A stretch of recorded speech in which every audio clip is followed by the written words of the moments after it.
जिना से बचने का वाकया। एक शख्स जो नेक और मुत्तकी था, हर रोज रात मस्जिद में बैठकर हदीसों का मुताला करता था।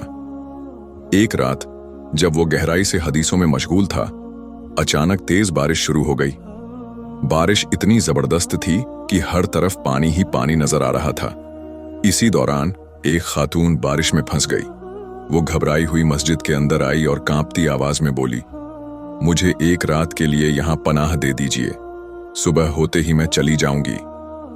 शख्स उलझन में पड़ गया। अगर वो उसे पनाह देता तो शैतान उसे बहकाने की पूरी कोशिश करता। अगर वो इनकार कर देता तो कहीं बाहर इस हालत में उस पर कोई मुसीबत ना आ जाए। दिल में तरह तरह के ख्याल आने लगे, लेकिन फिर उसने अल्लाह का नाम लिया और कहा, आप मस्जिद के एक कोने में जाकर ठहर जाएं। खातून अंदर तो आ गई, मगर उसके दिल में भी डर था। वो सोचने लगी, आखिर ये शख्स करता क्या है।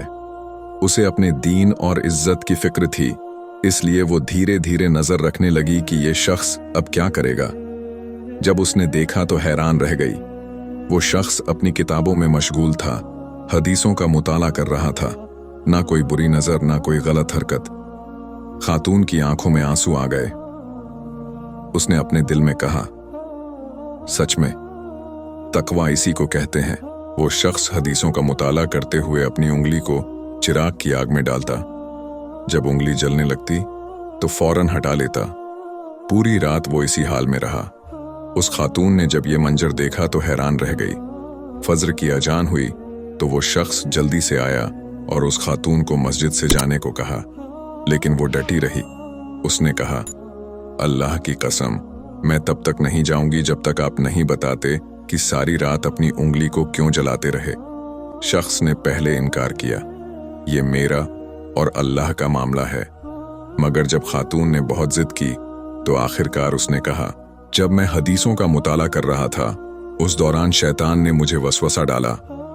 उसने कहा, जिना कर ले, कोई नहीं देख रहा, बस एक बार की तो बात है। मगर मैं खुद को रोकने के लिए अपनी उंगली आग में डालता। जब दर्द सहन न होता तो हटाता और खुद से कहता, अगर ये हल्की आग बर्दाश्त नहीं कर सकता तो जहन्नम की 70 गुना तेज आग कैसे सहूंगा। ये सुनकर वो खातून दौड़कर अपने घर गई। फौरन अपने वालिदैन से कहा, मैंने एक सच्चा मुत्तकी इंसान देखा है, अगर मैं निकाह करूंगी तो उसी से करूंगी। घर वाले भी खुश हो गए और दोनों का निकाह हो गया। ये वाकया मैंने जिस तरह से आलिम से सुना उसी तरह आपको बताया है।